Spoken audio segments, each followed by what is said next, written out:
Kalau milih guru, kalau milih ustadz, carilah yang pertama al-a'lama, yang lebih alim. Ai maksudnya al-ustadza, ustadz atau guru, alladzi lahu, yang ada padanya apa ziyadatu ilmi, kelebihan ilmunya. Pertama cari ustadz guru yang lebih dari kita secara keilmuannya. Ya, kalau di pondok bisa kita pastiin, namanya ustadz di pondok ya, namanya guru di pondok pasti lebih pintar dari santrinya kan begitu. Tapi kalau di masyarakat belum tentu. Lah apa misalnya kayak Assamsi lulusan pondok, Uda lulusan pondok, Rohim lulusan pondok. Bisa jadi pas di masyarakat yang ngajar di musola di masjid kalah pintar sama kita. Maaf ya, bukannya meremehkan mereka-mereka yang mengajar di musola masjid. Mungkin dia nggak pernah mondok, belajarnya otodidak, belajar dari buku ke buku gitu ya. Mungkin dari ngobrol sama ustadz-ustadz, saking seringnya kumpul sama ustadz jadi pinter gitu ya. Tapi ya pinternya instan gitu, pinter otodidak. Nggak seperti orang-orang yang digembleng di pondok, belajar dari satu kitab ke kitab yang lain, belajar secara sastra bahasanya dan sebagainya. Masuk aja musola, bawa aja kitab terjemahan. Kan sekarang udah banyak tuh kitab-kitab terjemahan ya, ringkasan hadis Bukhari misalnya gitu. Atau yang paling populer Nasoil Hibat. Nah, itu banyak tuh terjemahannya tuh. Riyadus Sholihin, wah itu paling banyak lagi tuh. Ya kan, bawa aja kitab tuh Riyadus Sholihin, bawa aja kitab Nasoil Hibat, terangin. Tapi buat kita, mohon maaf nih ya, kalau sama kita yang mondok-mondok ya kalah ustadz kayak gitu, orang ustadz dadakan ya. Makanya saya husnuzon. Nah ini dalam hal ini sebagai guru, kalau tadi sebagai santri ya, sebagai murid. Nah dalam ini saya sebagai guru, saya sebagai pengajar. Oh dia nggak ngaji di sini lagi, mungkin sudah mendapat guru yang lebih pinter daripada saya dan sesuai sama keinginan dia gitu. Ini kalau dari tinjauan guru, kacamatanya beda, jangan disamain. Jadi saya nggak bakal suzon. Kan banyak yang ngaji berhenti. Saya mah suzon aja. Oh mungkin dia ngerasa ilmunya udah sama sama saya, akhirnya dia nyari guru yang lebih hebat dari saya. Silahkan bapak, dan itu bagus. Ya, jangan dikira saya bakal cemburu, iri, enggak. Malah senang saya. Imam Abu Hanifah ketika mau belajar kepada Imam Hamad bin Abi Sulaiman, beliau itu ta'amul, tafakur, mikir dulu, ini cocok gak jadi guru saya, ini sesuai gak sama keinginan saya dan sebagainya. Nah, orang mau belajar itu sebetulnya nggak bisa langsung blok ngaji ke sini, oke ayo mondok di sini, nggak bisa, mikir dulu.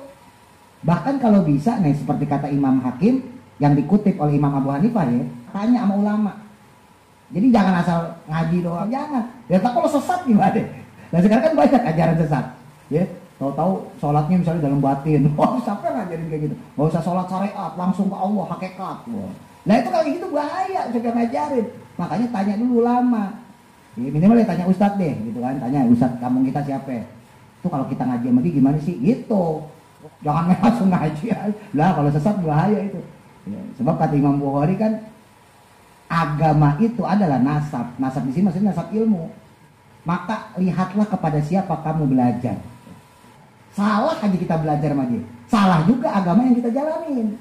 Nah itu kan bahaya resikonya gini. Nah, kadang yang bener aja kita nerapinnya salah.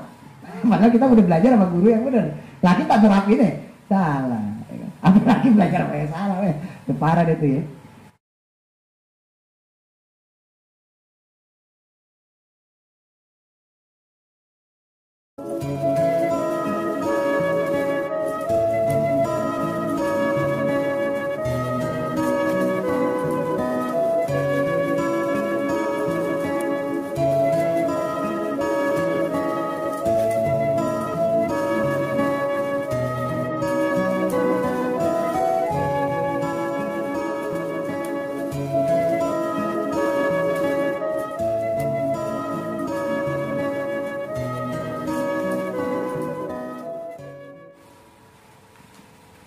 Bismillahirrahmanirrahim. Qala musannifu rahimahullahu ta'ala wa nafa'ana bihi wa bi barakati ulumihi fi daraini amin. Qauluhu wa amma ikhtiyarul ustadi.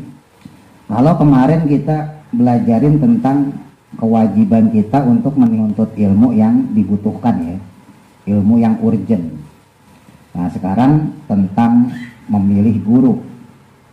Wa amma ikhtiyarul ustadi, dan adapun dalam memilih ustadz atau memilih guru, payam bagi maka seyogyanya, ya sebaiknya, aifakulu maksudnya adapun ucapan beliau, fi hakihi dalam sebenarnya, yang bagi seyogyanya, apa ayakhtara, ya, memilih, ay maksudnya talibul ilmi, pencari ilmu.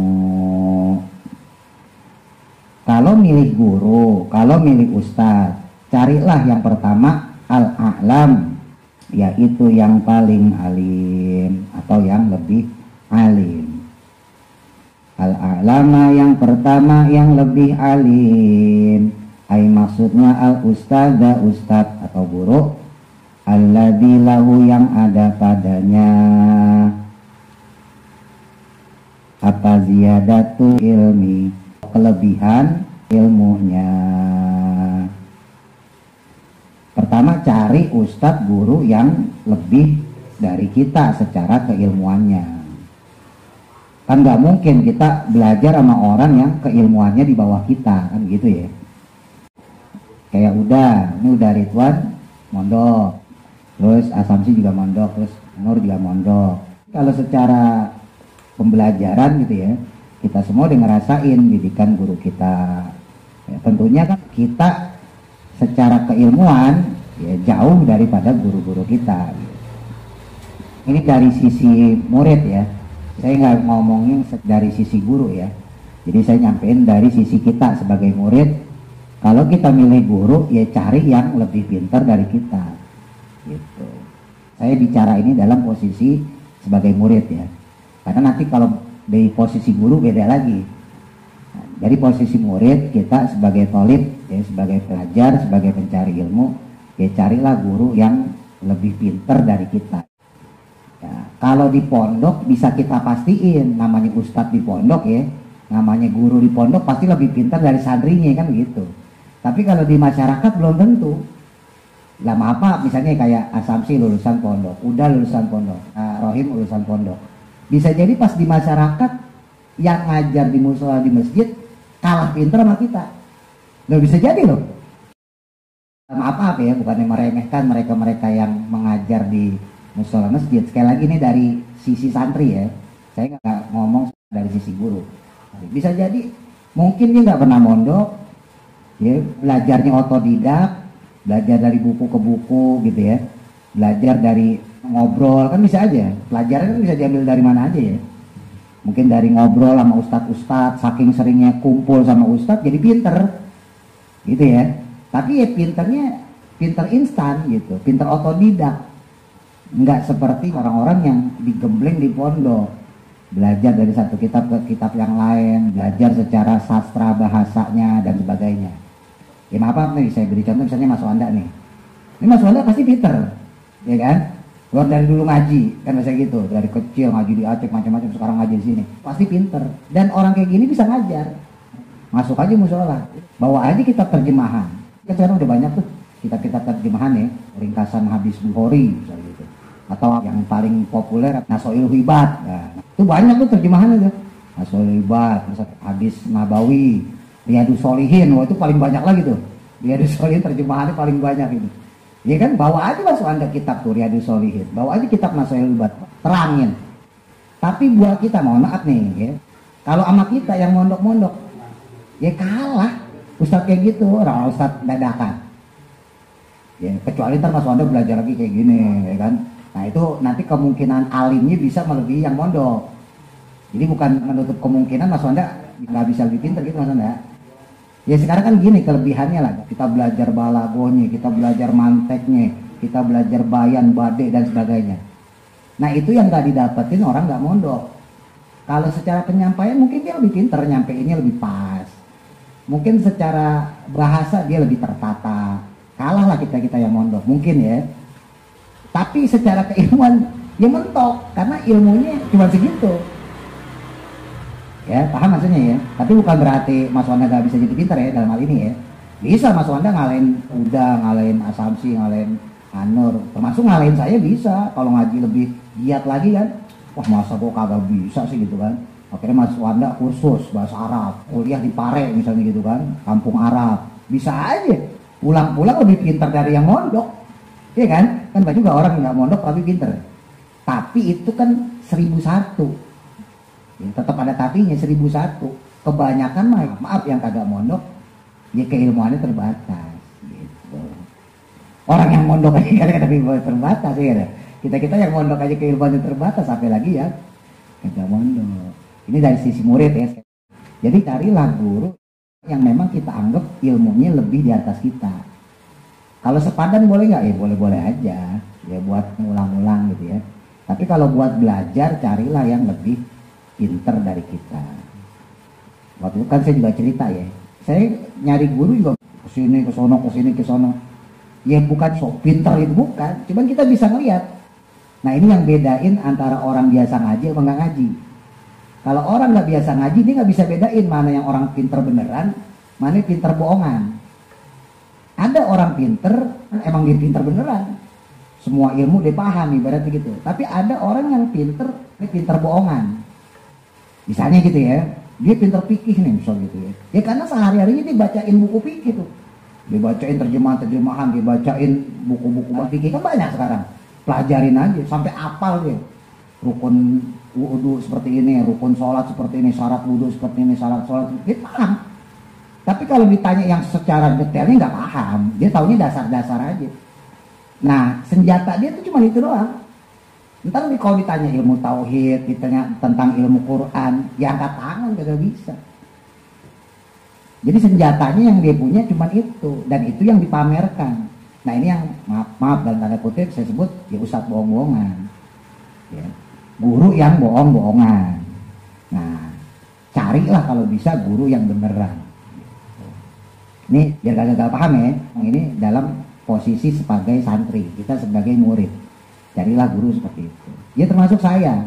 Kalau menurut teman-teman, wah Pak Ustadz mah cek mah ini, gue mau ngaji yang lain aja, ya silakan, bagus. Ya. Makanya saya husnuzon. Nah ini dalam hal ini sebagai guru, ya. Kalau tadi sebagai santri ya, sebagai murid. Nah dalam ini saya sebagai guru, saya sebagai pengajar. Kalau teman-teman gak ngaji di sini, saya nganggapnya, oh berarti dia lebih pintar dari gue. Paham maksudnya? Jadi seandainya nih, Assamsi mau ngaji lagi kan. Tenang aja, saya gak bakal suzon. Saya husnuzon, oh berarti dia nganggap saya lebih remeh. Mungkin lebih pintar Assamsi kali. Ngaji di sini mah ecek-ecek, ya sekali mau ta'alim ya kan. Gue udah hatam bolak-balik ya kan. Majalis Susaniyah enak, tafsir Yasin. Gue ngaji yang tinggi ya kan. Dia Ulumuddin soalnya gitu kan. Ngaji Sahih Bukhari. Saya mah husnuzon aja. Oh dia gak ngaji di sini lagi. Mungkin sudah mendapat guru yang lebih pinter daripada saya dan sesuai sama keinginan dia gitu. Ini kalau dari tinjauan guru. Makanya beda nih ya, kacamatanya beda, jangan disamain. Jadi kalau kacamata santri, ya kita harus nyari yang lebih pinter, kita harus nyari yang lebih alim dari kita. Nggak mesti harus alim seulama, ya susah juga nyari ulama kayak gitu. Ya, ibaratnya kalau saya alim, nggak mungkin ngajarin teman-teman, ya kan? Paham ya? Nah, ya nggak usah alim-alim banget lah. Yang penting di atas kita ilmunya, gitu aja. Ya, harus di atas kita. Ya sebab kalau setara apalagi di bawah ya bahaya. Berarti ilmu kita nggak ke-upgrade, ya kan? Ilmu kita pancet aja gitu-gitu aja dari dulu. Sholatnya begitu, kualitasnya kagak nambah, gitu. Nah padahal dalam berilmu itu harus ada pencapaian kualitas, bukan kuantitas, kualitas. Sholat mah tetap dari zaman dulu sampai antar kiamat ya sama. Sholat maghrib 3, sholat isya 4 kan begitu. Tapi harus ada kualitas yang berbeda. Nah ilmu itu membuat kualitas ibadah kita berbeda. Gitu ya. Nah itu kalau dari sisi orang belajarnya kita ya sebagai pelajar. Makanya seandainya suatu waktu udah nggak ngaji lagi, tenang aja dah, ini nggak bakal suzon. Oh berarti udah Ridwan udah pinter, ya kan? Dia nyari guru yang lebih hebat, ya enggak? Ya kan? Logikanya kan begitu kesimpulannya. Bener nggak? Sepakat nggak? Jadi saya nggak bakal suzon. Kan banyak yang ngaji berhenti. Saya mah suzon aja. Oh mungkin dia ngerasa ilmunya udah sama sama saya. Akhirnya dia nyari guru yang lebih hebat dari saya. Silakan bapak, dan itu bagus. Ya, jangan dikira saya bakal cemburu, iri, enggak. Ya, ini dalam posisi guru ya, nggak bakal cemburu, nggak bakal ngiri, malah senang saya. Kalau saya sebetulnya secara ngajar, secara penyampaian ya sebagai guru, itu lebih senang orangnya dikit sebetulnya. Saya nggak senang orang banyak. Orang banyak itu pengaruhnya gede. Maksudnya untuk penyampaian ya, kita ngomongnya harus kenceng, terus juga merhatiinnya juga lebih luas. Kalau cuma segini kan enak, ya kan, yang ngantuk kelihatan, ya kan, yang asal-asalan kelihatan. Gitu ya. Jadi carilah guru yang lebih alim dari kita. Terus yang kedua, wal auro'ah. Kenapa auro'ah? Sama kayak tadi a'lama, karena ada an tadi ya, an masdariyah yang di depan tuh, ayah taro, karena masdariyah maka dia menasobkan, makanya al-a'lama terus wal auro'ah. Wal auro'ah dan lebih waro, ay maksudnya alladzi lahu yang ada padanya ziyadatu wiro'in, kelebihan waroknya atau kelebihan wirai. Maksudnya dibandingin diri kita, dia lebih waro. Apa tuh waro? Ay maksudnya taharruzu, menjaga diri, anil harami, dari perkara haram. Jadi yang dimaksud waro adalah menjaga diri dari perkara haram. Dalam satu takrif lainnya disebutin tarkus syubhat ya. Orang yang waro itu meninggalkan perkara syubhat dan juga tarkul haram, meninggalkan perkara yang haram. Nah jujur saya kalau yang syubhat belum bisa. Nah, ini kalau dari sisi saya ya. Kalau dari yang syubhat saya belum bisa. Kalau haram insya Allah saya bisa ninggalin. Tapi kalau yang syubhat nggak bisa. Contohnya apa ya? Rokok. Rokok asumsi ya. Jadi yang lebih cocok jadi guru udah nggak ngerokok saya nih. Kalau asumsi saya kayaknya repot. Soalnya kita masih doyan syubhat ya. Rokok kan syubhat, samar-samar. Mas Wanda cocok tuh jadi guru. Jadi agak ngerokok. Kenapa rokok syubhat? Ya remeng-remeng. Dibilang halal, kagak. Dibilang haram, kagak. Makanya ulama kan hilafiyah. Rokok gimana nih?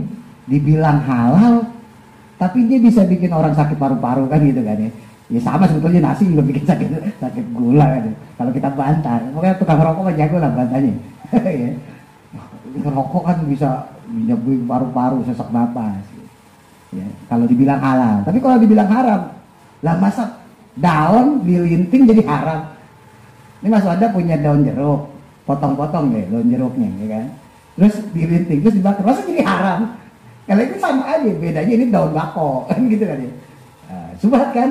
Dibilang halal, ya kayaknya haram, dibilang haram, ya kayaknya halal. Makanya saya pernah ngomong sama teman-teman, ya saya punya niatan, tetap saya juga punya niatan. Suatu saat saya berhenti ngerokok, entah kapan ya. Ya selama masih banyak yang ngasih, mah susah juga berhenti ya. Lah saya kan rokok dikasih, bukan beli. Nah jadi dalam hal ini ya, sebetulnya kalau bisa carilah guru yang nggak ngerokok. Tapi saya juga punya guru ngerokok banyak. Ada juga guru yang ngerokok. Ya pikiran saya ya sama lah ngerokok gitu. Tapi kalau bisa yang subhat itu ditinggalkan. Setidaknya ya dia lebih dari kita, maksudnya begitu ya, walaupun boleh-boleh aja kita milih guru yang ngerokok silahkan. Ini sekali lagi saya ngomong secara murid ya, secara tolib, bukan secara guru. Nah terus yang terlebih lagi ya tarkul haram, bukan cuma meninggalkan syubhat, juga meninggalkan perkara haram. Nah itu ulama yang disebut dengan waro. Makanya dulu pernah saya cerita, ulama-ulama kampung itu sampai makan aja nggak mau dia pakai beras orang lain. Ya, nanam sendiri, ya kan? Kalau aku tuh berasnya sendiri, mau makan ikan dia bikin kolam, naruh ikan sendiri, saking menjaga diri dia dari perkara haram, termasuk tadi ya perkara subhat. Bahkan dulu pernah saya cerita sama teman-teman, kiai saya tuh kalau lagi di jalan gitu ya, mampir ke warung itu kalau yang layanin nggak pakai kerudung aja gak mau, udah pindah lagi cari yang lain. Padahal kan kalau kita pikir-pikir lah makanannya kan halal ya, masakan di situ kan halal, tapi gara-gara nggak pakai kerudung kan nggak mau. Nah, simpel penjelasan beliau. Kalau syariat yang kelihatan aja dia nggak jaga, kan jilbab itu kan syariat yang kelihatan ya, pakai kerudung itu aja nggak dia jaga, apalagi syariat yang nggak kelihatan. Contohnya masalah najis kan nggak kelihatan. Emang kita tahu di dapurnya suci semua. Nah itu jadi masalah. Mungkin terhadap kucing ngencing di situ, jatuh ke pancinya misalnya dicuci nggak pakai cucian yang bener, asal aja misalnya gitu. Ya bersih doang, najis tapi kan tetap, ya kan? Atau mungkin cendoknya habis dia megang apa gitu kan, kena najis misalnya. Atau mungkin ada pembantunya yang berdarah karena miris bawang misalnya gitu kan, lagi miris apa gitu kan, berdarah, terus kemudian jatuh ke kuahnya. Karena syariat yang kelihatan aja, kerudung, jilbab kan kelihatan, nggak dia jalanin, apalagi nggak kelihatan. Itu bener juga ya. Tuh, pola pikirnya ulama tuh sampai segitu. Kalau kita kan nggak mikir ya, lapar udah mampir aja Mas Anda, ya mampir balik yang penting makan, ya kan ya. Kita nggak punya pola pikir kayak gitu, beda sama ulama. Jadi dia dari segi hawaro tuh bener-bener sangat hati-hati. Ya tentunya ada yang bisa dicontoh, ada yang enggak. Ya, kadang-kadang yang kayak gini-gini mungkin kita nggak bisa nyontoh, tapi tetap berusaha kalau bisa menyontoh gitu ya. Tapi ya jangan dijadiin standar hukum, maksudnya orang harus ideal. Wah berarti kalau gitu kita tinggalin semua rumah makan yang nggak pakai kerudung, ya jangan ya. Ini kan khusus beliau-beliau. Makanya jadi ulama tuh berat, dikira enteng kali. Dipanggil ustadz, dipanggil berat loh. Di satu sisi kita harus jadi konstitusi hukum secara syariat, di sisi lain ada hal-hal yang harus kita contohkan secara syariat. Kan waktu itu pas bahas di majelis susannya tuh, kalau teman-teman ingat tuh masalah seorang ulama yang dia berpakaian seperti orang biasa, masih ingat ya? Nah itu kan hukumnya makruh. Seorang ulama itu harus berpenampilan seperti ulama. Gimana ulama? Tampilan ulama gimana sih? Pakai imamah gitu ya, pakai sorban segala macam. Karena Imam Haromen sendiri nyesel gara-gara ketemu orang nyangka dia orang biasa, pas dikasih tahu tawafnya salah malah marahan dia. Loh, mana anta? Siapa kamu? Sok-sokan ngasih tahu saya. Karena saat itu Imam Haromen lagi keliling Ka'bahnya dengan pakai pakaian ihram. Si orang yang bantah nggak tahu kalau dia imam besar saat itu. Giliran udah selesai tawaf, ya kan? Dia pakai pakaian kebesaran dia lagi seperti ulama pada umumnya. Baru orang itu dikasih tahu, oh engkau lah yang tadi ngasih tahu saya. Jadi pengaruh pakaian itu, jangan salah. Nah kalau kita nggak ulama, ya jangan jadi sosokan kayak ulama. Nah, bahaya itu, kita kalau ditanya sesat menyesatkan. Nah kan ini dilema loh. Misalnya saya gitu ya, saya mau pakai gamis, pakai sorban, pakai imamah. Nah kan kayak gitu akan menjauhkan saya dari teman-teman kan, ibaratnya gitu. Orang nanya jadi sungkan, kan gitu, pengaruh loh. Tapi di sisi lain kita harus nyontohin. Jadi di satu sisi kita harus dekat sama masyarakat, kita harus dekat sama jamaah. Di sisi lain ada hal-hal yang harus kita contohkan, yang mana kalau kita contohkan bisa bikin orang jauh dari ulama, dari ustadz, dari guru. Ya maaf ya, bukan ngagungin diri ya.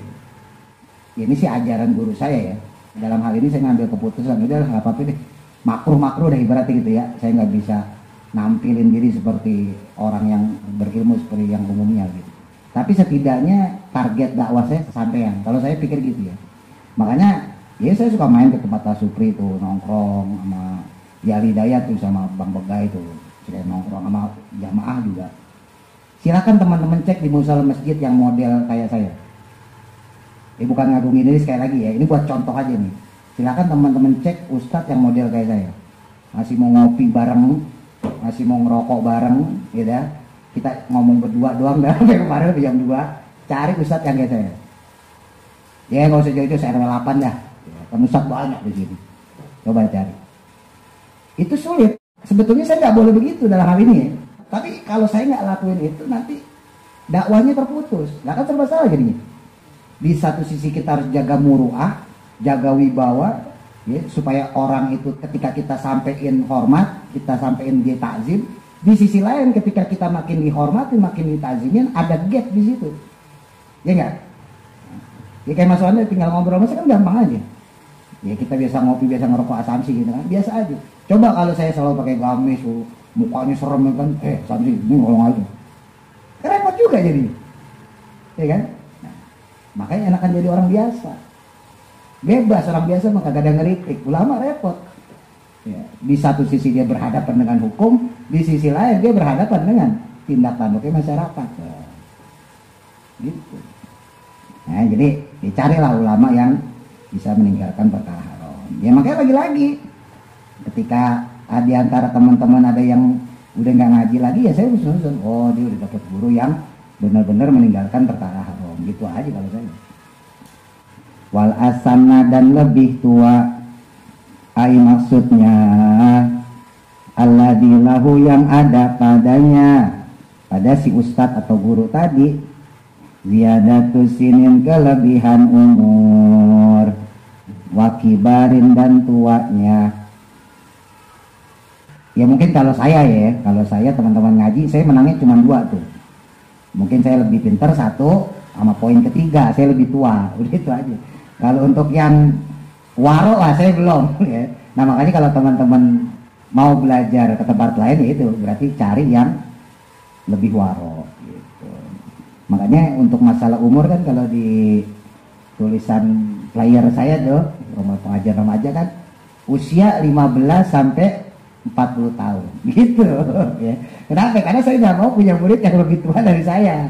Lah ini secara umum saya masih 39 ya, masih muda, masa enggak, tahun depan kita 40. Nah saya sendiri sebetulnya nggak mau punya murid yang lebih tua dari saya, karena dari segi taklim, dari segi keilmuan ya, nah memang seharusnya murid itu punya guru yang lebih tua gitu. Ya tentunya tua yang berilmu loh, syaratnya tadi yang pertama dulu tuh ilmu dulu. Tua kejemur tuanya tua berilmu ya. Jadi bukan cuman tua, yang pertama ilmu, yang kedua waro, dan yang ketiga tua. Dan umumnya memang seperti itu ya. Kiai-kiai kan makin tua makin sepuh ya, ilmunya juga mantep, terus waro. Makanya tadi saya bilang ya ada ustadz beneran, ada ustadz bohongan. Kalau yang kiai beneran, ustadz beneran, ya seiring bertambahnya umur itu pasti makin waro ya. Tapi kalau ustadz bohongan ya boro-boro waro, orang ilmunya juga gak ada. Jadi yang disampaikan ya itu aja terus ya. Dia mau ceramah apaan, orang cuma itu doang. Dia bawa nih kitab Nasoil Libat ya. Dia bawa kitab Riyadus Sholihin, ya itu aja udah. Ntar besok ngajar lagi ya cari kitab lagi, nggak ada terjemahannya lagi. Disuruh cari kitab misalnya yang kosongan misalnya kayak gini, talim apa sih, ya kagak ngerti deh, karena emang ilmunya cuman sebatas itu, senjatanya cuman itu doang gitu. Tapi kalau secara umur menang, nah, orang-orang kayak gitu menang secara umur. Dan ya penyakitnya kita masyarakat ya nilainya lebih kepada umur. Cobalah misalnya gampangnya nggak usah buat ngaji, buat imam aja ya kan. Misalnya Mas Anda nih, terus ada Mas Soleh Mas Anda gimana nih Mas Anda yang maju apa Mas Soleh? Bingung kan? Ya harusnya Mas Anda yang maju lah, kan gitu kan ya. Cuma kan takutnya pandangan orang. Nah ini konstitusi ilmu tadi di situ ya. Harusnya kan Mas Wanda. Yang masalahnya Mas Soleh secara keilmuan kalah sama Mas Wanda, kan gitu. Paham ya maksudnya? Ya kayak saya lah, saya kan misalnya Bapak Mas Wanda, Pak Bandi, Pak No. Kalau secara tua ya tuaan mereka, kan begitu. Tapi kalau secara ilmu ya kita berani ngadu, kan begitu kan. Nah akhirnya saya yang maju. Cuman yang kayak begini nggak umum, maksudnya gitu, nggak bisa diumumin, nggak bisa dipatwain di masyarakat. Padahal secara ilmu benar, gitu ya. Titik. Kamakhtaro sebagaimana memilih. Siapa yang memilih? Abu Hanifah, Imam Abu Hanifah. Imam Abu Hanifah namanya Imam Nu'man bin Sabit ya, Al-Hanafi. Imam Abu Hanifah, ai maksudnya ikhtar, pilihlah. Ala wazni if'al, ikhtar, pilihlah. Mislah tiyari Abi Hanifah, sebagaimana atau semisalnya pemilihannya Imam Abu Hanifah. Hina izin, dalam hal ini milih siapa? Beliau, salah satu guru beliau, Hamad bin Abi Sulaiman, Imam Hamad bin Abi Sulaiman. Ini ulama luar biasa di zamannya ya. Hampir semua sanad ahlu sunnah wal jamaah itu sampai kepada Imam Hamad, termasuk madzhab kita ya Syafi'i, itu sampai kepada Imam Hamad bin Abi Sulaiman. Karena beliau memang luar biasa keilmuan di zamannya. Ulama yang ahli hadis, ahli fikih, ya, ahli Quran. Nah, Imam Abu Hanifah ini juga memilih Imam Hamad ya, ba'da ta'amuli, setelah beliau berangan-angan, watafakuri dan bertafakur, ya mikir-mikir. Jadi diangan-angan dulu, dipikir-pikir dulu. Ini cocok gak ya buat ustadz saya ya? Bisa jadi guru saya gak ya? Cocok gak buat ngajarin saya ya? Dipikir-pikir dulu, diangan-angan dulu. Ikhtiyarihi dalam pemilihannya beliau, dalam memilih Imam Muhammad bin Abi Sulaiman ustadz dan untuk menjadi ustadznya, menjadi gurunya. Huwa adapun beliau, ya Imam Muhammad bin Abi Sulaiman, itu a'lamu ulama zamanihi, paling alimnya ulama di zamannya, ulama yang paling alim di zamannya. Wa aura'uhum dan paling waro di antara mereka, paling alim, paling waro. Wa asanuhum dan juga paling tua dari mereka. Wa qala dan berkata, siapa? Abu Hanifah, Imam Abu Hanifah rahimahullahu ta'ala, wajadtuhu, aku mengenalnya, saya mengetahui dia, saya mendapatkan dia, boleh, saya menemukan dia. Ai maksudnya Hamad bin Abi Sulaiman, Imam Hamad bin Abi Sulaiman, syaikhan sebagai seorang tua atau sebagai seorang guru. Syekh di situ bisa bermakna tua, bisa bermakna guru, ya. Waquron yang bagus akhlaknya, ai maksudnya rozinan yang baik pekertinya, orangnya akhlaknya baik banget, bagus banget. Haliman dan juga penyayang. Tuh. Jadi guru ya harus penyayang, kagak boleh berantem mulu. Anak murid itu diajak berantem, ya, harus penyayang. Saburon dan sangat sabar, sabar banget. Nah ini yang susah nih kalau jadi guru, ya. Bawaannya gergetan aja ngeliat murid kalau bisa-bisa. Waqala dan berkatalah beliau, ya Imam Abu Hanifah, beliau bilang dalam kesaksiannya bersama Imam Muhammad sebagai gurunya, sabat tuh, itu taknya double ya aslinya, ya, diidghamkan. Aslinya sabat tuh, jadi ada tak dua. Nah diidghamkan menjadi sabat tuh. Asluhu sabata ya, sabata pemasukan tu mutakalim, jadi sabat tuh. Tuhnya itu mutakalim, aku. Mana asli sabat itu tetap. Maksudnya di sini mengabdi. Aku mengabdi ala sigotil mutakalimi. Ini nahunya dari sisi sigot mutakalim, dari sisi yang berbicara. Maksudnya dari sisinya Imam Abu Hanifah. Beliau ngomong, saya itu mengabdi indah Hamad bin Abi Sulaiman, pada Imam Hamad bin Abi Sulaiman.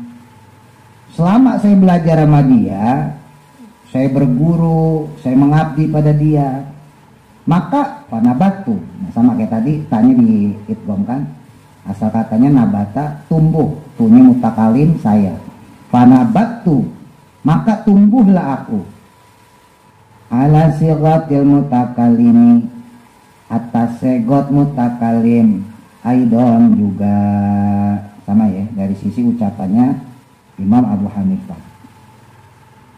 Ketika saya belajar sama beliau, berguru bersama beliau, ya, Imam Abu Hanifah berguru pada Imam Muhammad bin Abi Sulaiman, maka saya tumbuh. Ay maksudnya kuntu adapun aku itu sabitan tumbuh inda ustadi di sisi ustadku, di sisi guruku. Badalnya singkatannya ba'dal ya. Siapa tuh? Hamad bin Abi Sulaiman, Imam Hamad bin Abi Sulaiman. Saya tumbuh bersama beliau, saya jadi paham pelajaran-pelajaran ketika saya berguru pada beliau. wa ma taraktu, dan tidaklah meninggalkan aku.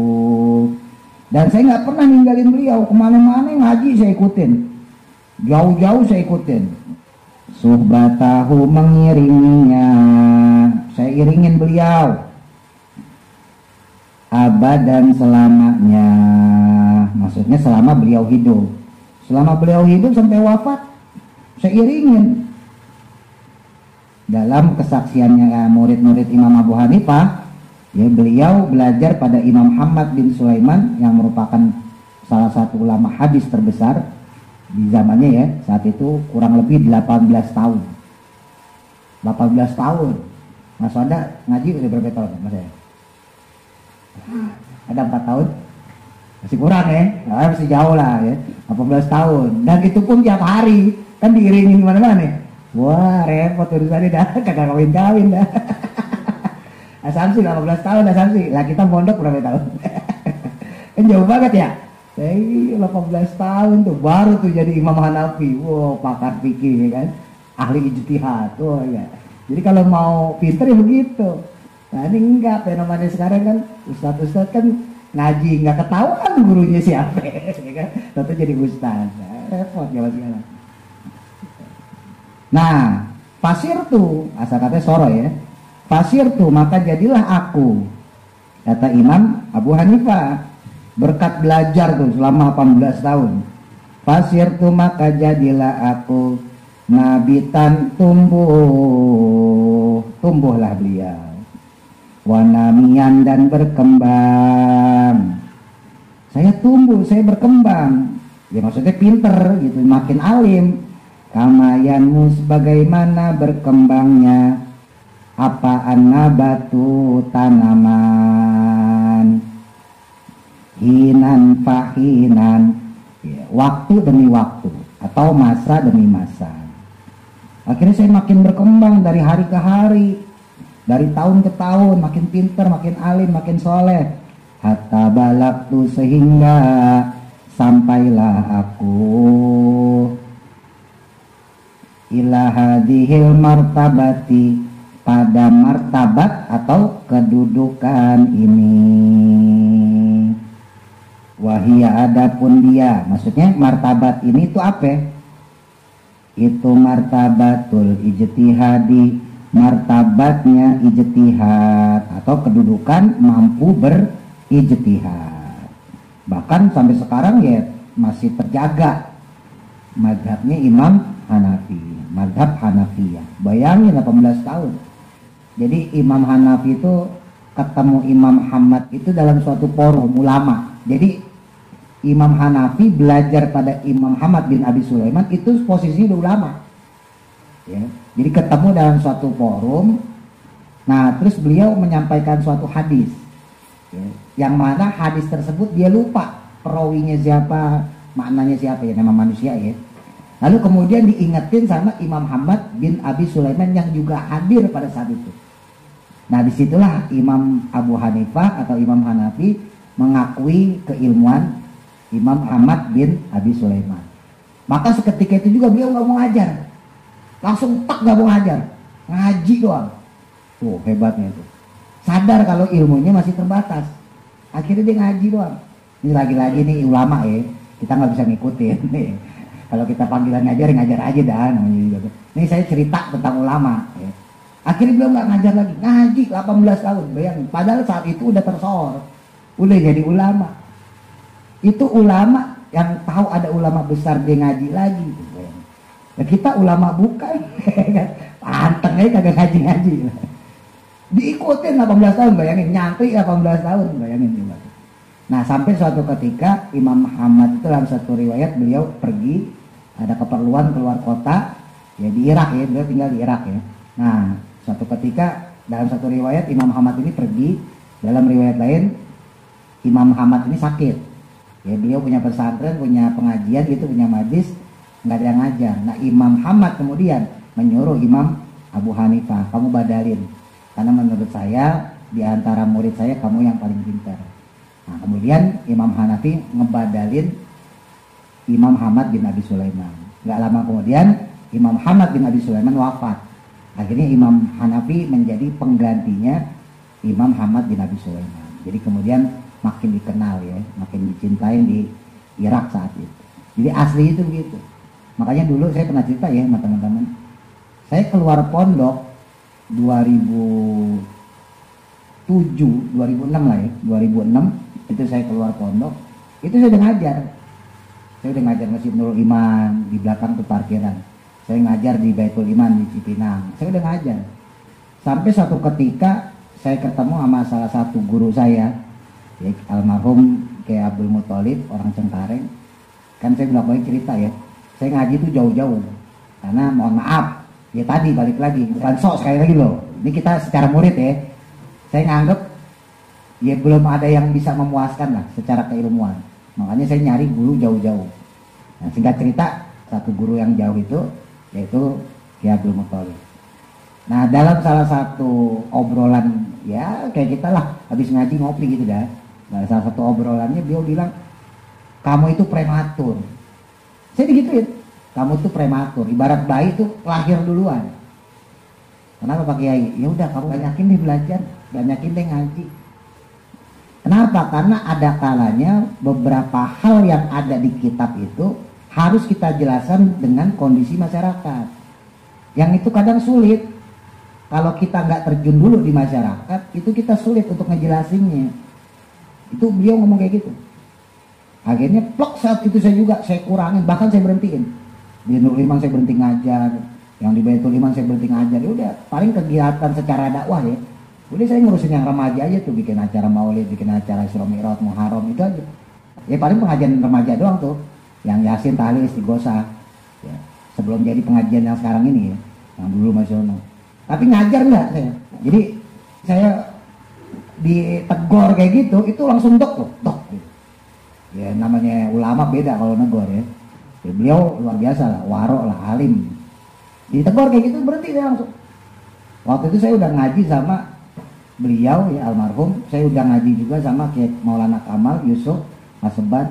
Saya juga udah ngaji sama Buya Saifuddin Amsir, Kalimalang. Jadi saya ngaji tuh nggak ada yang dari sini. Ya mohon maaf sekali lagi ya, tanpa mengurangi kehormat saya kepada ustadz-ustadz daerah kita. Ya karena saya ngerasa susah nyari yang sehati kayak ala pondok tuh susah. Pengennya saya kan ngaji kayak begini, yang kita buka kitab gitu ya, ada penjelasan, ada dalil. Kalau bahasa kampus tuh ilmiah, kagak ngaji ceramah. Ya maaf daerah kita kan kebanyakan ngaji ceramah. Ngomong kemana, dalilnya apa, ditanya kitabnya apa, kagak tahu juga dia. Jangankan kitab, kadang-kadang Quran yang kagak tahu. Itu ayat berapa yang disampaikan kagak dijelasin. Surat apa kagak dijelasin. Kalau hadis Bukhari, Muslim, Tirmizi, Nasai apa nggak dijelasin. Kan kita nih orang pondok khususnya, atau misalnya Mas Wanda yang kuliah, atau misalnya Rohim yang kuliah. Lah kita yang akademisi, kita kan akademisi. Lah itu kagak ilmiah itu. Lah kita biasa pakai footnote, ya kan? Ibaratnya begitu. Lah ini dari siapa? Komen ngomong-ngomong aja. Kan ada surat penjelasan. Nah itu saya nggak suka ngaji-ngaji model kayak gitu. Bukan jelek, bukan bagus. Namanya ngaji kan bagus. Minimal pas ngaji kagak nyolong kan gitu. Minimal pas ngaji kagak mabok, udah gitu aja. Tapi nggak ada input, ya secara psikologis, secara sosial nggak ada inputnya. Ya bagus aja gitu doang. Menggugurkan kewajiban gitu kan, menggugurkan hal-hal yang buruk, udah gitu aja. Tapi nggak ada inputnya. Nah saya, mohon maaf dalam hal ini saya nyari ya ala saya, habit saya tuh ngaji pondok itu ya pakai kitab, gitu. Ada penjelasan, ada keterangan. Gitu. Nah akhirnya ya saya bertemu tuh dengan guru-guru itu. Jadi saya tuh ngaji jauh-jauh jujur aja, karena saya nggak menemukan di dalam wilayah kita yang sesuai sama ala pondok gitu ya. Ya silakan tuh kalau nggak percaya, asal kita ngider aja coba. Nggak usah kelurahan se-RW aja. Yang model ngajinya kayak begini. Kebanyakan ya maaf ngaji kuping jiping ya, ngaji kuping aja. Ya walaupun sekali lagi tetap bagus loh, jangan dibilang dia tetap bagus. Cuman kita muda, kita masih muda, masa nggak ada inputnya? Kalau kayak gitu mah buat aki-aki nggak apa-apa, ya. Buat udah 50, 60 udah tinggal ngakok dong nggak apa-apa dah. Tapi kalau yang kita yang muda-muda nggak boleh begitu lah. Nah terus kita ngubah generasi muda, kapan pinternya? Ya maaf. Islam yang nggak berkembang gitu-gitu aja. Lah orang maaf ya, secara sakral, secara ekstrim, ustadznya blow on. Ya muridnya blow on, jamaahnya blow on. Lantar anak cucunya blow on juga. Kan kalau kayak gini nih, ya, misalnya teman-teman buka kitab, apalagi kayak Ta'lim ini kan ada sedikit banyak ada nahunya itu. Ini teman-teman belajar, Mas Wanda nggak pernah belajar nahu karena nggak pernah mondok. Nah jadi tahu kan gara-gara ini, apalagi dulu kita pernah belajar di Rumia. Setidaknya seandainya saya meninggal, ada ustadz ecek-ecek, seandainya ya, ada ustadz ecek-ecek, ada ustadz bohongan lah, terus ngajar di musola, gantiin saya. Mas Wanda bisa protes, lah ini gimana sih ustadz? Kenapa? Karena Mas Wanda lebih pintar dari si ustadz itu. Nah disitulah Islam itu berkembang sebetulnya. Paham gak sih? Ketika si ustadz itu nggak bisa baca kitab, ketika si ustadz itu salah misalnya menerangkan, Mas Wanda bisa protes, bisa kritik. Ustadz itu bukannya begini-begini gitu ya. Dalam artian keilmuan ya, kita nggak mendebat masalah ustadz ya. Ya karena secara keilmuan kalah dia. Sementara Mas Wanda pernah ngaji, enggak di dalam kitab ini saya belajar gini-gini. Wah dulu saya belajar Fathul Mu'in misalnya gitu kan. Saya belajar Fathul Mu'in almarhum Wasit Jalan misalnya dia meninggal gitu kan. Itu boleh Ustadz mufarokoh. Nah Ustadz itu dia nggak boleh mufarokoh, karena dia nggak ngerti. Bisa didebat sama Mas Wanda. Itu kitabnya masih ada tuh, buka. Nggak salah nih halaman sekian nih. Walaupun Mas Wanda mungkin nggak bisa baca, tapi kan setidaknya bisa mendebat. Salah argumentasi dia. Nah itulah yang membuat secara keilmuan ya di masyarakat kita berkembang.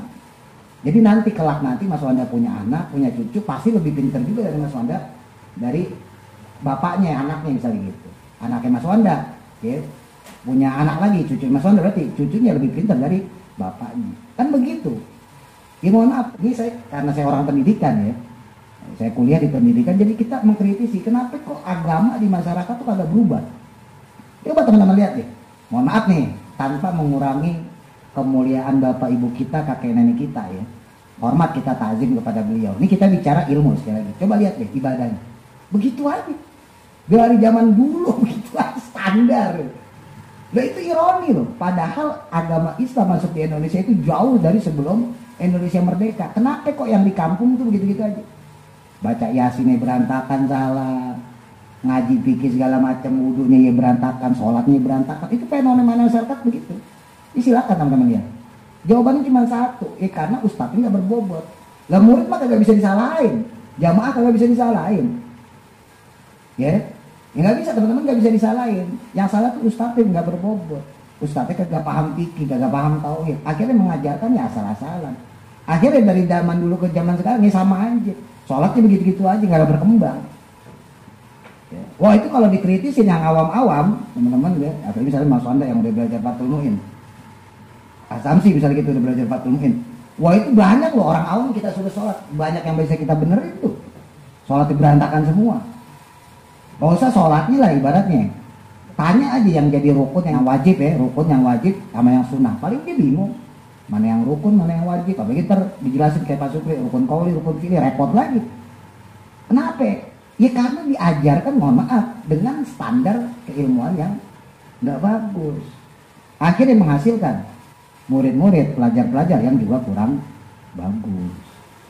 Ya kadang ustadznya pinter, kiainya pinter, pengajarnya alim aja, muridnya doon ya. Apalagi yang pengajarnya cuma pas-pasan kan gitu. Ya enggak? Coba deh teman-teman, gak usah jauh-jauh, lihat bapak kita aja lah, lihat bapak ibu kita. Begitu aja ibadahnya. Padahal kalau secara umur, ini kita bicara umur nih, kan harusnya makin tua makin alim, makin tua makin pinter. Enggak berubah. Yang berubah tuh cuma rajinnya aja. Malu udah tua ya kan, karena malu udah tua ya udah masuk musola, masuk masjid, makin rajin ibadah. Iya, dalam hal ini bener dia, makin soleh, tapi nggak berkualitas. Ya. Kalau mau kita kritisin loh ya, baca misalnya subhanallah, nggak ngerti dia hak tipis atau ber.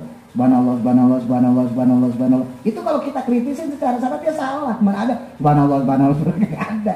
Yang bener lah subhanallah, subhanallah, subhanallah, kan begitu ya. Ngucap alhamdulillah blam blam blam blam blam blam, mana ada blam blam blam blam blam blam. Coba teman-teman dengerin tuh yang di pakai speaker musola masjid, apalagi mak-mak kalau ngaji. Jadi kenapa mereka nggak berubah dari tahun 70, 80, 90, dan mungkin tapi gak bakal berubah gitu sampai kita tua nih, ntar ada juga yang mereka kayak gitu. Jangan heran ntar ya. Kenapa alasannya? Karena yang mengajarkan kagak berbobot. Ya maaf ustadz berkelas itu mana mau ngajarin teman-teman. mohon maaf aja, ya dia mendingan jadi dosen, mendingan jadi guru sekolah. Nah itu juga waktu itu saya cerita ya, di antara tantangan yang disampaikan kepada saya tuh itu. Jadi kayak Kamal Yusuf, Buya Kamal itu, ya lagi pas lagi ngobrol nih, jadi dia ngomong, jalani. Kalau semua sarjana itu ngajar sekolah, ngajar SD, SMP, SMA, terus yang ngajarin orang-orang kampung siapa? Tuh di situ saya tok lagi tuh. Karena emang kalau kita pikir-pikir, ya apa ya, mendingan kita ngajar sekolahan, jelas, gajinya jelas ya. Gajinya jelas, UMR lah minimal, belum tunjangan. Syukur-syukur dapat PNS ya kan, P3K kalau sekarang. Dan syukur-syukur kalau dapat P3K. Tapi resiko ini harus saya ambil. Ya itu tadi, gara-gara ucapan beliau. Ya sekarang rata-rata mohon maaf, yang ngajar di musola, di masjid, madrasah, bikin TPA, TPQ siapa? Kalau bukan satu pensiunan, kedua mentok, udah gak ada kerjaan. Ya ini jujur aja, yang ngajar di musola, di masjid, yang ngajar bikin TPA, TPQ pengajian, cuma dua. Satu pensiunan, yang kedua mentok gak ada kerjaan. Karena gak ada kerjaan mentok dia. Ya daripada gue gak ada kerja, nganggur bikin pengajian lah. Bukan berdasarkan kompetensi ilmu yang dia miliki. Ini fakta loh. Dan sekaligus kritikan. Makanya saya jadi guyon sama teman-teman saya yang pada ngajar di SD gitu, SMP, SMA. Lu malah ngajar orang kampung, gue ngajar SD, gue ngajar SMP, gue kepala sekolah. Saya pakai tuh ucapannya Buya Kamal, saya bilang, saya balikin, ya kayak gitu tadi. Kalau semua sarjana ngajar sekolahan, ngajar lembaga, terus orang kampung siapa yang ngurusin? Wah, pada kita teman-teman saya, iya juga ya. Lah iya benar coba, yang ngurusin Mas Wanda siapa yang ngajarin? Coba seandainya nggak ada saya, Mas Wanda lagi misalnya. Logikanya gitu aja tuh. Udah misalnya nggak ada saya nih, mau kayak saya tuh kecengkaring kan, mana sempet deh motokin singkong, daun singkong. Asam sih lagi ya kan, mau ngejagain warung ya kan. Kan logikanya begitu. Nah jadi harus ada orang yang berkorban, harus berkorban, nanggung resiko walaupun mungkin yang ngaji nggak banyak. Dan itu saya udah siap duluan. Ya Buya Kamal udah ngomong duluan, tapi siap-siap kalau ente terjun ke masyarakat, ente ngarepin yang ngaji banyak, kok ya dikit aja siap-siap. Dan itu makanya udah saya siapin. Biarin ngaji satu orang, dua orang, yang penting secara dakwah kewajiban kita dalam hal ini menjadi guru ya, itu gugur udah. Nggak peduli siapa yang mau datang, satu orang kan, yang penting masih ada orang aja. Jangan sendirian, sendirian repot dah ya kan. Nggak apa-apa udah doang misalnya gitu, seandainya gitu ya. Yang lain berhalangan hadir, udah nggak apa-apa. Nggak apa-apa satu orang tuh, yang penting jangan sendirian. Kalau sendirian ntar jadi ngelek ya kan. Nah, jadi gampangnya gitu lah. Ya, jadi ada hal-hal yang bisa kita ambil ya dari seorang guru. Dan di sini menunjukkan keilmuan seorang guru itu bisa mengubah karakter dari seorang murid. Sebagaimana Imam Abu Hanifah ya.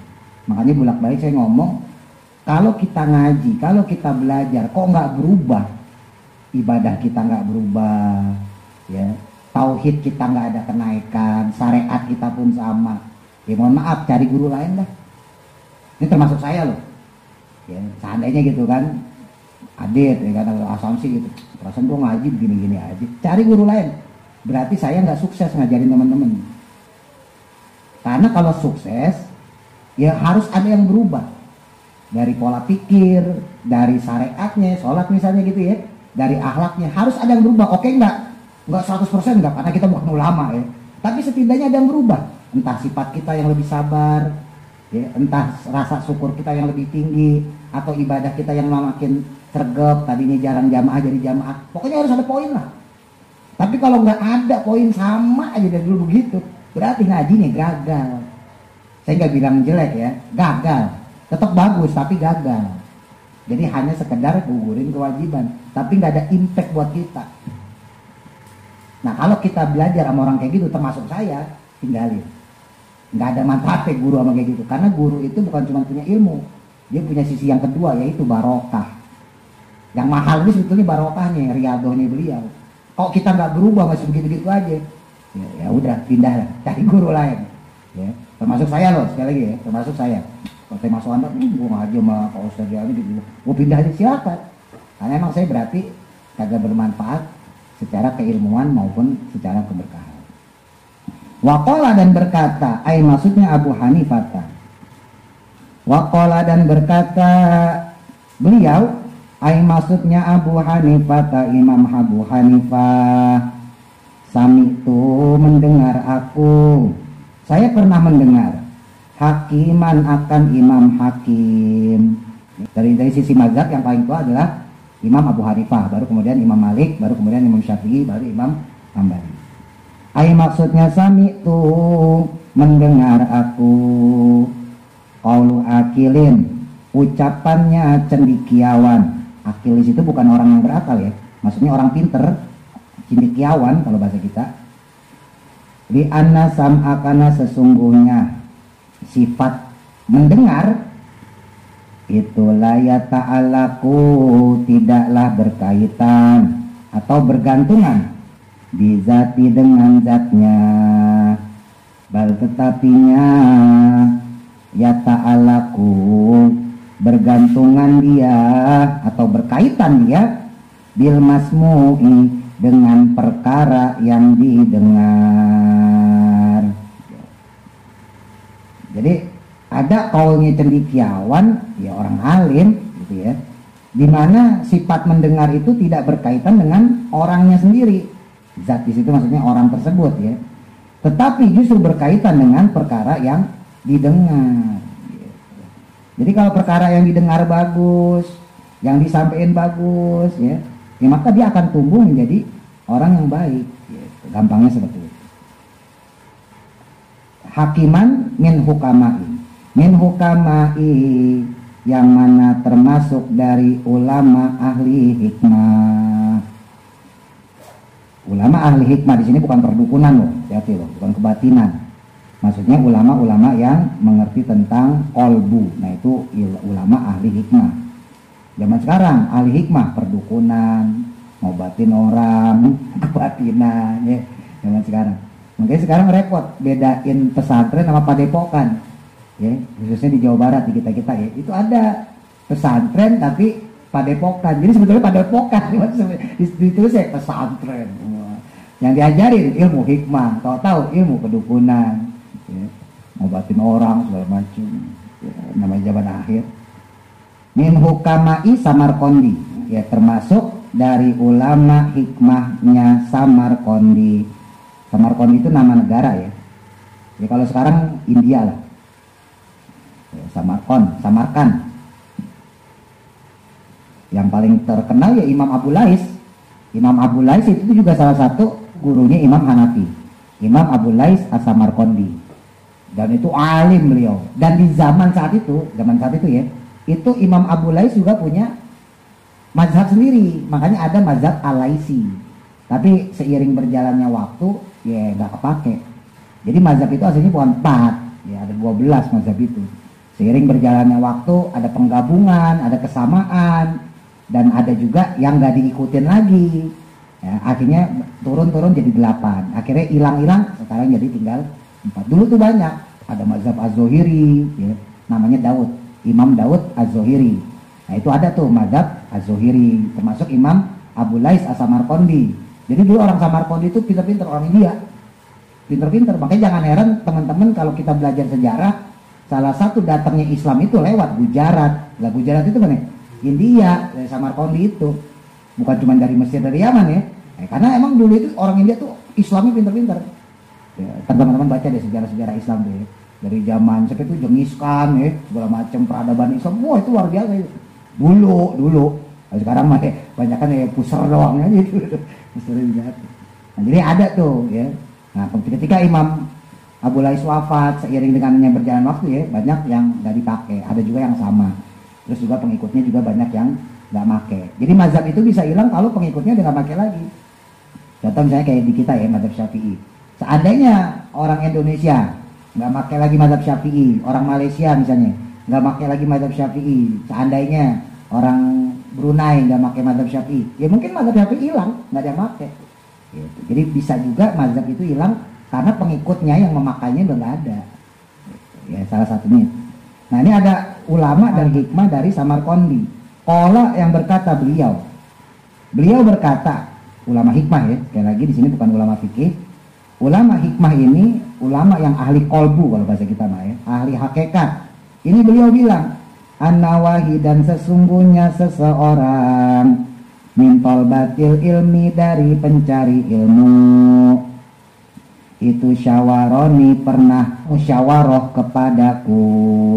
Jadi dia cerita ya, Imam Hakim ini beliau cerita, suatu hari pernah seseorang calon pencari ilmu dia datang kepadaku, dia musyawarah, dia diskusi fi talabil ilmi dalam mencari ilmu, wakana dan adanya dia ya si talbatil ilmi, si tolib tadi orang yang mencari ilmu, ai maksudnya wakodekana ya telah ada padanya azam itu tekad ya, keinginan, bukan niat ya. Kalau niat beda lagi, niat itu sambil melakukan. Nah ini baru azam, ada tekad, keinginan. Ai kosoda maksudnya ya maksud, tujuan, dia bermaksud, dia bertujuan. Ala dihabi, itu bisa zihabi, bisa zahabi boleh, tapi yang pas zi ya. Ala dihabi atas bepergian, maksudnya untuk bepergian ila Bukhara ke negara Bukhara. Bukhara itu salah satu kawasan di Rusia ya, tempatnya Imam Bukhari. Imam Bukhari itu di Rusia ya, dulu Uni Soviet, sekarang Rusia. Kalau dulu itu kan karena kerajaan ya, jadi bukannya kayak kita apa? Kalau sekarang jadi kota gitu ya, kayak Madinah, Mekah kan kota ya.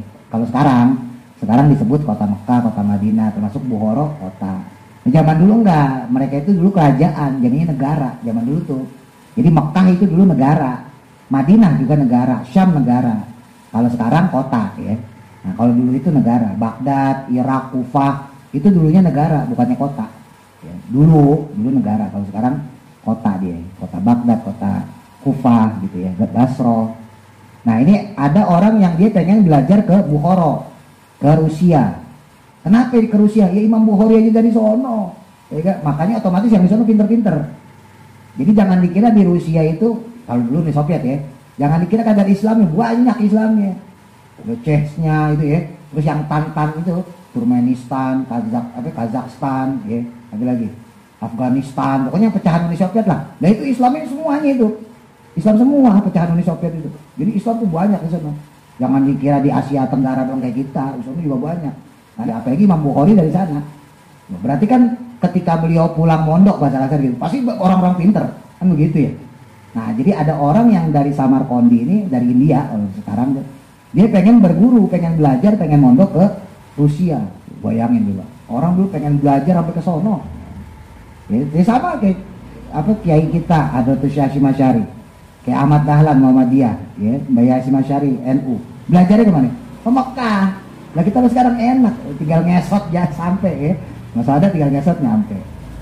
Nah, zaman dulu ulama ya susah, jauh-jauh nyari belajar itu.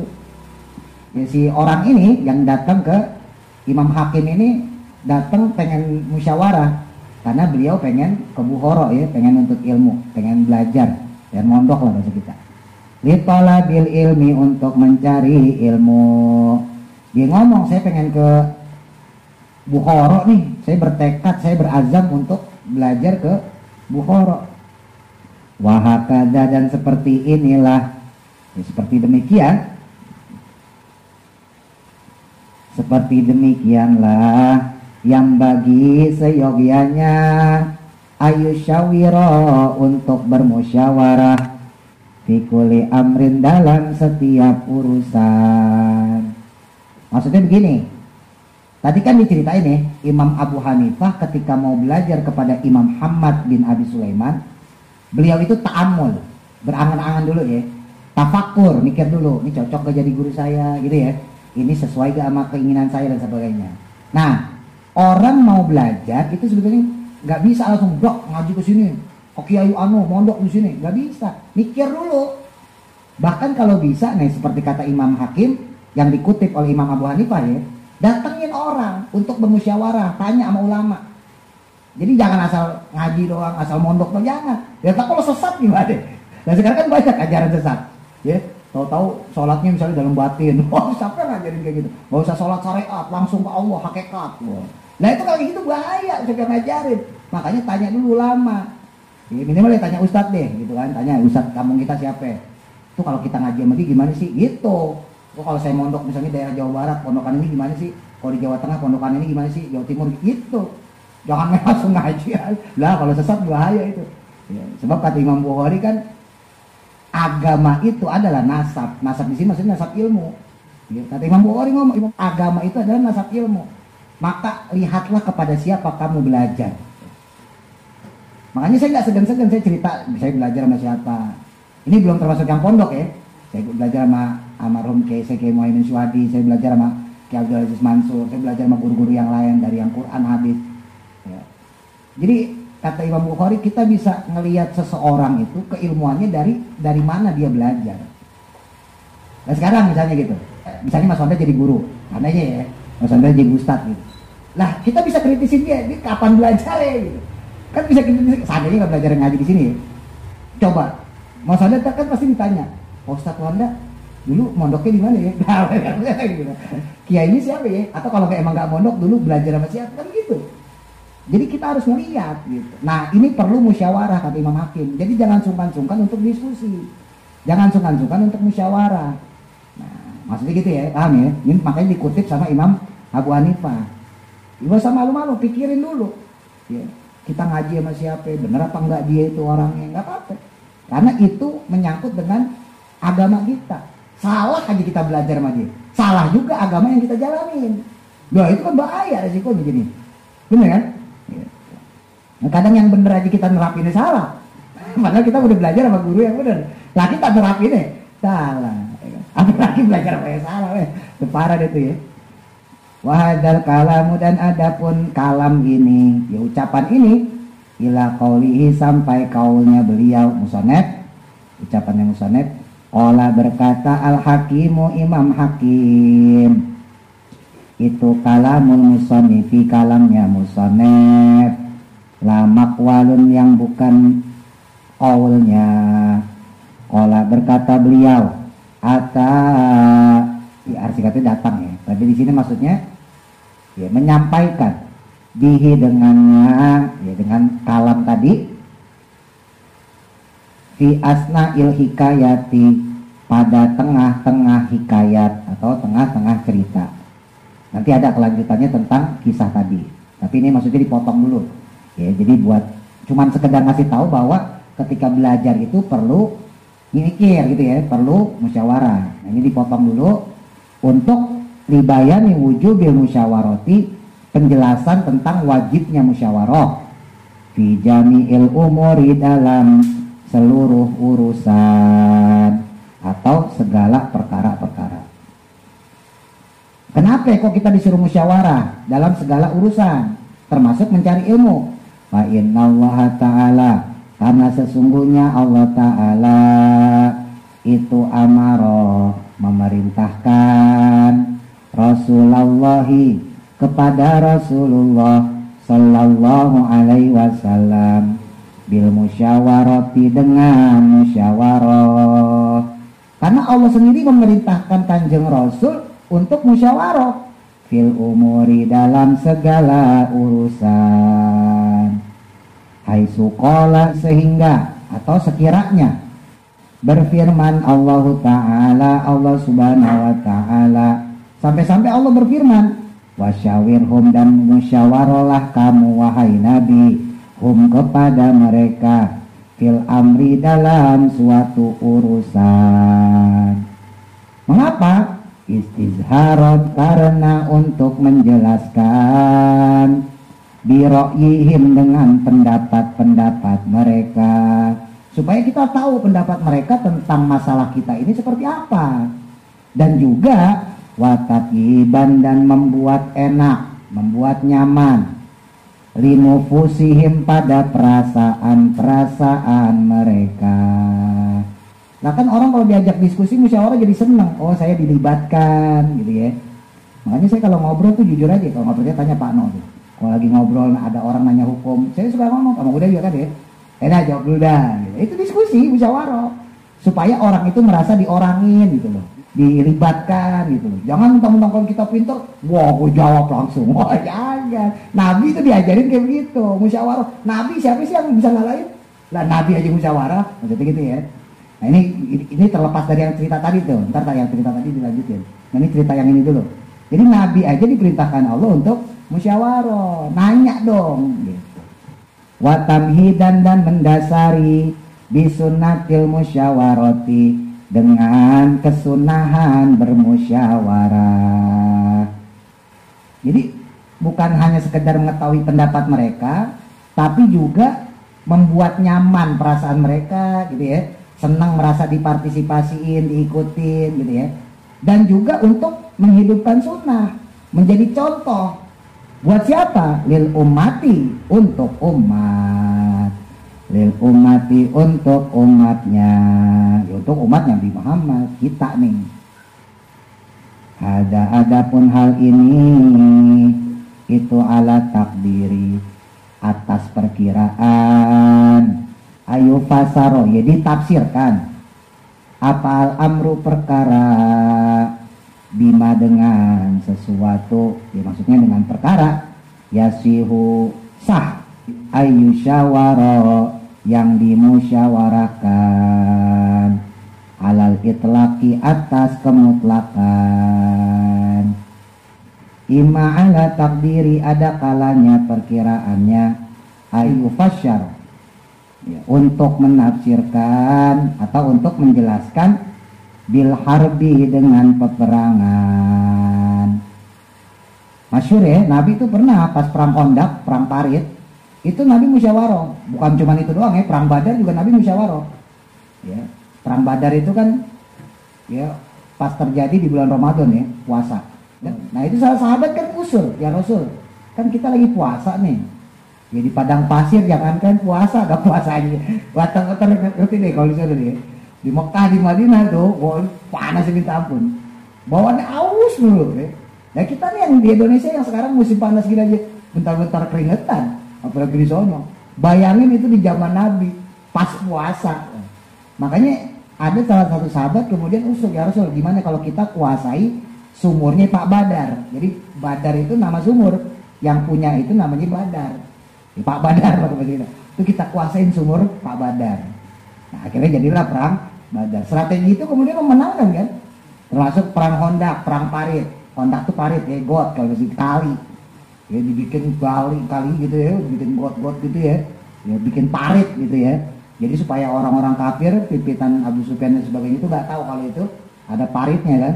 Jadi mereka nyerang langsung kejeblos gitu ya. Nah itu siapa yang musuh?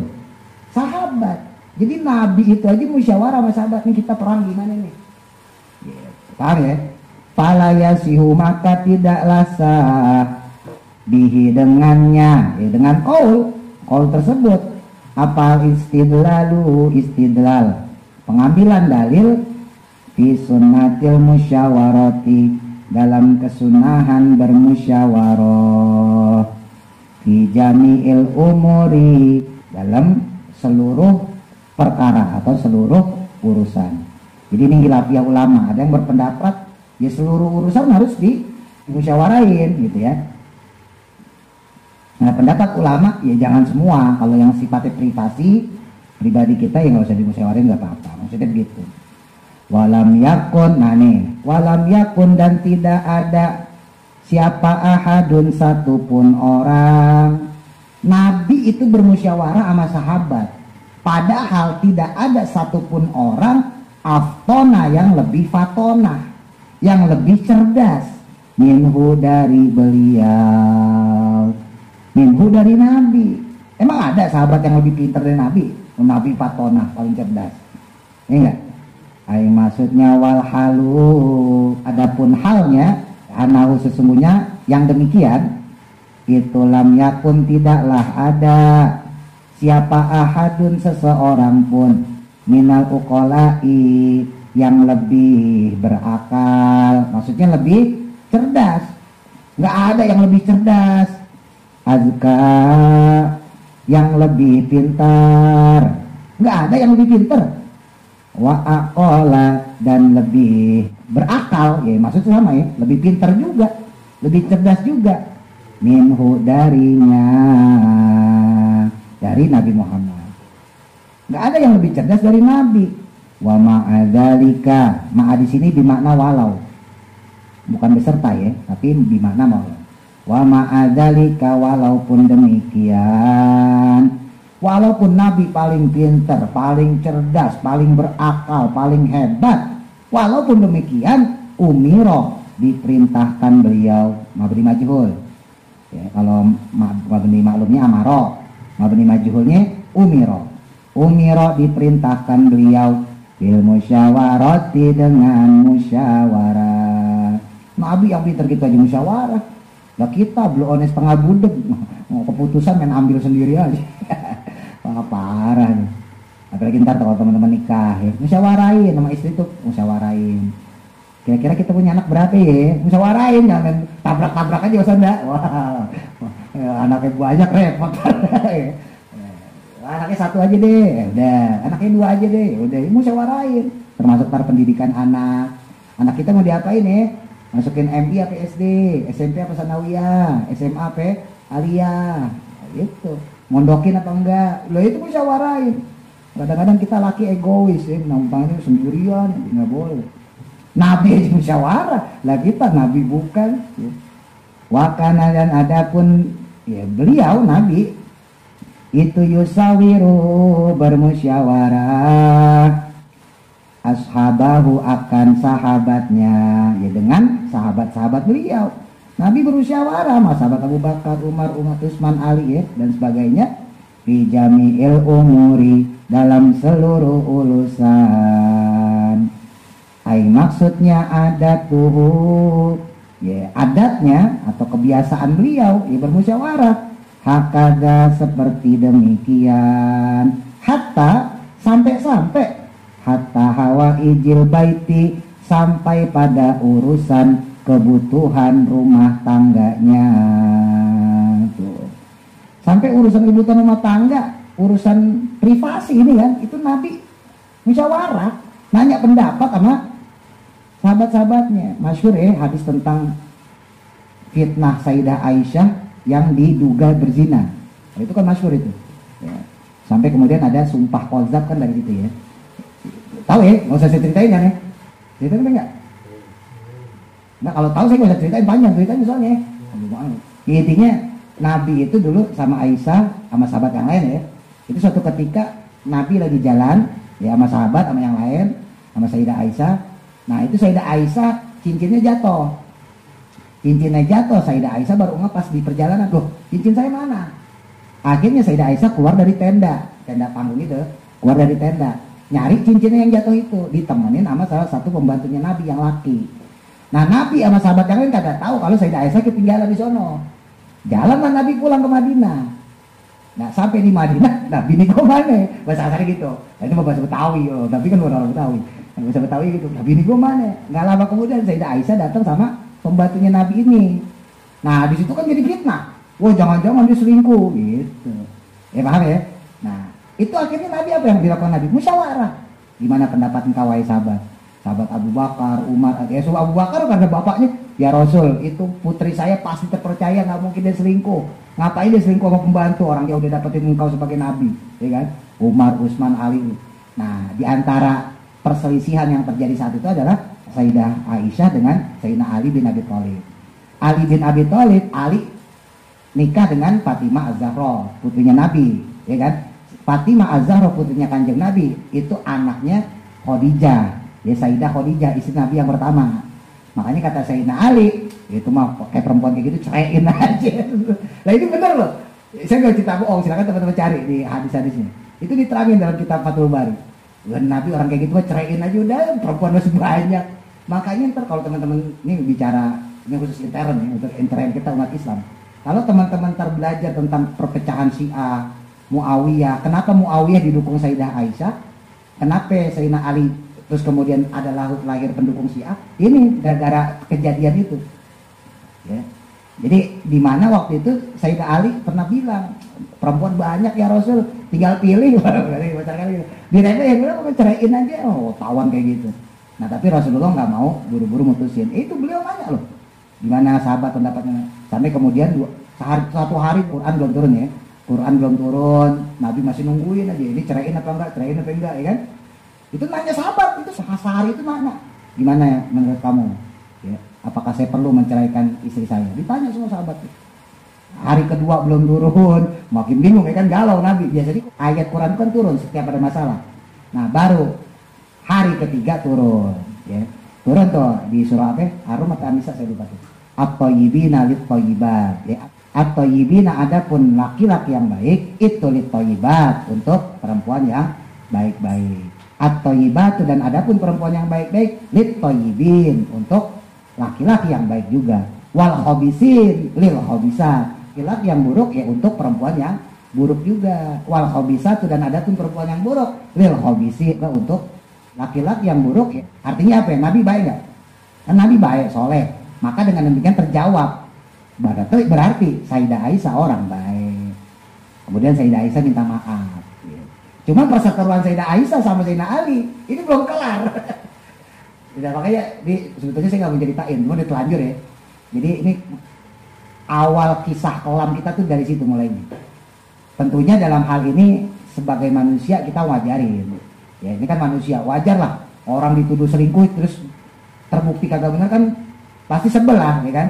Nah, itu salah satu yang menganggap Sayyidah Aisyah selingkuh, Sayyidah Aisyah itu perlu diceraikan adalah Sayyidina Ali. Dan sebetulnya wajar juga kalau Sayyidah Ali mantunya Sayyidah Khadijah kan gitu kan ya. Paham ya maksudnya ya? Nah, iya. Karena Sayyidah Aisyah itu sering cemburu sama Sayyidah Khadijah. Nabi itu saking cintanya sama Sayyidah Khadijah, itu kalau melihat putrinya Fatimah Zahra, itu selalu beliau, engkau seperti ibumu gitu ya. Sering menurut kayak gitu. Nah, posisi udah nikah sama Sayyidah Aisyah ya, binti Abu Bakar. Itu suka cemburu kalau Nabi ngingetin masalah Sayyidah Khadijah. Dan hadisnya soalnya sampai-sampai Sayyidah Aisyah itu bilang, ngapain sih yang diinget perempuan tua itu mulu? Nabi marah ketika dikatain gitu. Aisyah, dimanapun juga dia itu adalah orang yang menjadi donaturku, menjadi penjagaku, menjadi penyemangatku. Mau dipuji-puji tuh Sayyidah Khadijah. Dan itu hadisnya sahih. Nah itu didengar sama Fatimah Zahra putrinya. Ya coba teman-teman bayangin lah. Makanya Nabi pun nggak lepas dari konflik rumah tangga. Paham ya? Nah, dari sisi basyariah Nabi sempurna. Dari sisi basyariah Nabi Muhammad itu sempurna.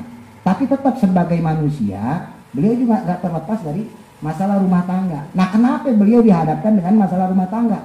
Lagi-lagi supaya jadi contoh buat kita.